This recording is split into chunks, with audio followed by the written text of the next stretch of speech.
From Montana's news leader, this is the MTN Noon News.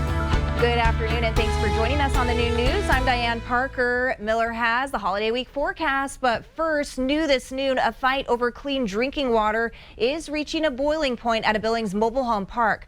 Residents confronting management, law enforcement trying to keep the peace. As MTN's Jackie Coffin learns, the company shut off the tenants' water for 24 hours, throwing gasoline on an already combustible dispute.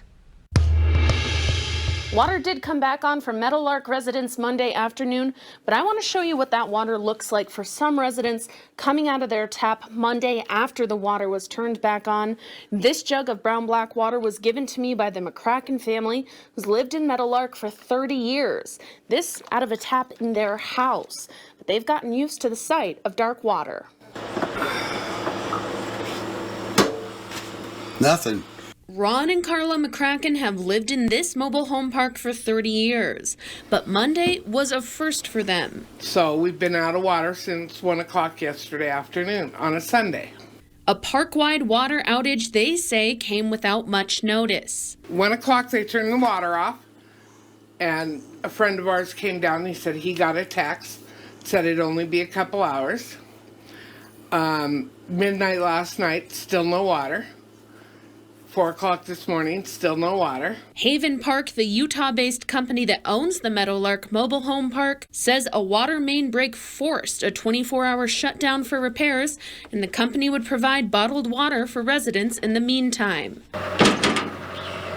Why'd you get that? Because there's no water. It's shut off. The temporary water outage brought tensions in the park between residents and management to a boiling point. I want water, and I want it today. It's my right as a human being, not as a renter, but as a human being. As residents were picking up packs of bottled water from the office, things got heated and law enforcement was called. Are you able to flush your toilet? Are you able to take a shower? Residents like Christine Blaylock says it's a buildup of frustration over months of bad water. We've had off and on black to brown to yellow water for about the last 18 months.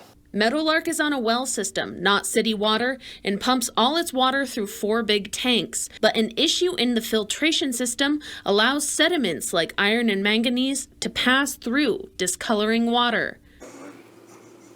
Where's that water from? Tap. The Montana Department of Environmental Quality says despite its appearance, the water is safe to drink.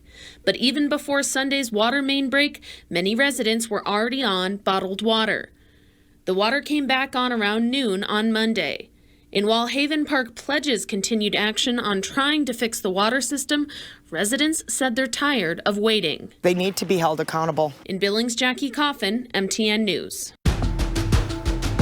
Parents around the country are being urged to be extra careful during holiday gatherings to keep their young children and babies from being exposed to RSV. RSV can be a very serious respiratory virus that can endanger a child's life. Now, right now, some doctors report an unprecedented rise in cases among children in the U.S. Children who are extremely ill are hospitalized because they need oxygen.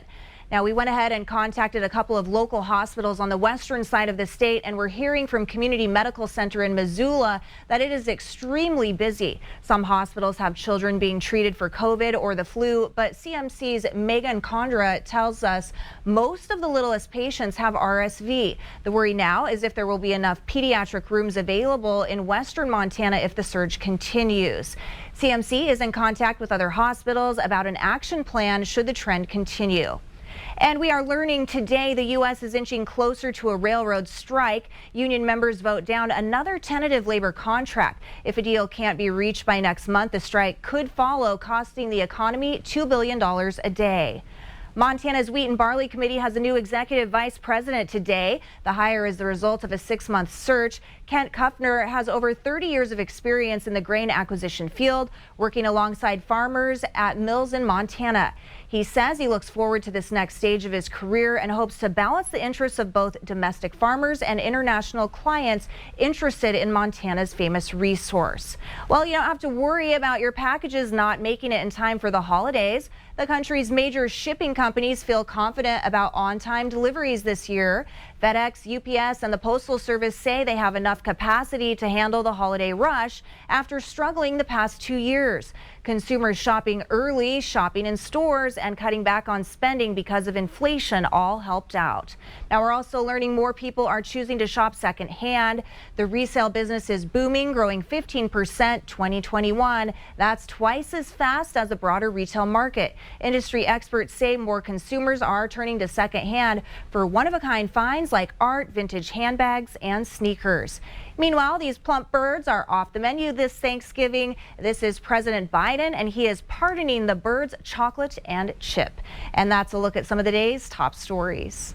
Monday was a fun day here at St. Vincent Healthcare, dealing with very serious issues. These robots can help possibly save cancer patients' lives. Now, I got to try them out, but more importantly, so did potentially Billings' future healthcare workers. I think surgery is really interesting to me.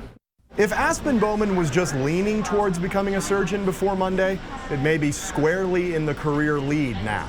I just always thought of it as like the open procedures, but like seeing all the new possibilities that are coming out, it's very exciting. Bowman and a group from the Med Careers class at the Billings Career Center got hands-on experience with 2 different surgical robots. It looks really good. You're doing a really good job. Ooh. The Da Vinci here, where the operator virtually controls tiny instruments just feet away. St. V's surgeons have been using it for a number of different procedures. And what we have found repeatedly with robotic surgery is less pain, earlier return to function and activity. But Monday's real star was the Ion, a camera-based robotic that is helping diagnose lung cancer earlier than ever. This robot lets us get to spots of the lung that we've never seen before. Christian Ronquillo has a passion for the lung program, advocating heavily for this new tech, the first of its kind in Montana. You're almost a kid in a candy store. I am. You're very excited. I like robots. When you hear the numbers, you'll be just as excited. Recently, up to 80% of people with lung cancer were already incurable at the time of diagnosis. But with early detection through CT scans, some places have been able to lower that to 50% of people. After the scan, the Ion can then confirm if a lesion is cancerous, and in the same procedure, the Da Vinci can remove it. This is the best we have in 2022 to bend the curve on lung cancer mortality. And I think we're going to see it continue to grow beyond the lungs. But this is a wonderful step forward. A great marriage of the future in tech and those who will use it. In Billings, Casey Conlon, MTN News. November is Native American Heritage Month, and we're celebrating the rich culture of Montana's indigenous communities with a special presentation honoring heritage. It features one-of-a-kind stories about Native history, culture, and the issues facing indigenous populations today. There are 2 chances to watch. That's Sunday afternoon. We hope to see you there. Up next, Miller's back with another check of the weather.